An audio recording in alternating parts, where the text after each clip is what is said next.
Hi, I'm Craig with Franklin Harvest. I'm founder of Franklin Harvest. It's a farm to retail grocery store where we produce a lot of our own produce and meats in a permaculture style. So the idea is that the land is always getting better as you're farming and you're producing higher quality and healthier foods. And just a little story about how we got into this and how I decided to change my life and do this is really just started with me not being able to get what I wanted at the grocery store, especially produce. So go to the grocery store and the tomatoes are really bad, and then you're like, well, can I buy organic tomatoes? And maybe they're good. So buy the organic tomatoes and they're really bad. And so I knew that whenever I grew them in my backyard when we were a kid, they tasted good. And so there's got to be something. There's got to be something going on. So my first thought was, if I can't get good quality at the grocery store, I know that I can grow them myself.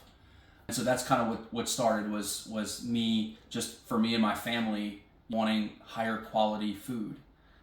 As I started growing it, I discovered that there were other people using these methods, but they were able to scale them up larger than just your backyard. And so they were doing these kind of organic practices where they were using less chemicals, and the way that they were doing that was to make healthier plants. So you could change the way that you fertilize, change the varieties that you're growing to where the plants are resilient themselves from pest and disease, so then you don't have to spray the chemicals. And then because the plants are resilient, they're more mineral rich, and so you produce better, healthier food and food with better flavors. If you could figure this out, then you kind of get a win-win where your food is better and it's healthier, and you're reducing the kind of the negative effects. So the negative effects are the chemicals, but the positive effects are just the health that you get from them and the flavors that you get from doing that. So I switched from wanting to grow it for my family to realizing that I could become part of what people have been doing for the last few decades and part of this trend of regenerative agriculture, and try to do this and try to do my part to accelerate regenerative agriculture and this style of farming to become more mainstream. So that's really the goal. Is there are people that have pioneered these techniques, and a lot of it is just kind of remembering things from the past, but they reintroduced them, made them better, use the new technologies that are at our disposal and our better understanding of biology, and making it better than it's ever been before.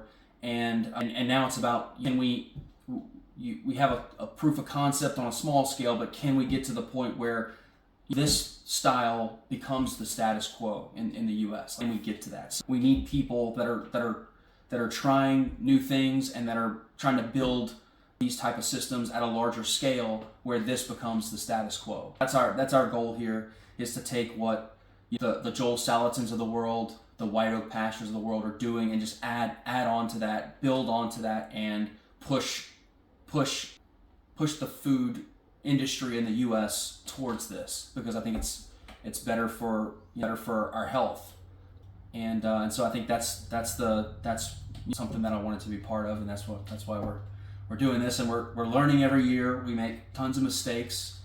But I think every year, even though we have a lot of failures, the overall theory that I started with at the very beginning, when I started trying to grow tomatoes and realizing the success that could be with this type of agriculture, I feel more confident in that original idea than I ever have before. So we're gonna keep going and keep trying to grow and do our part, and see where this takes us.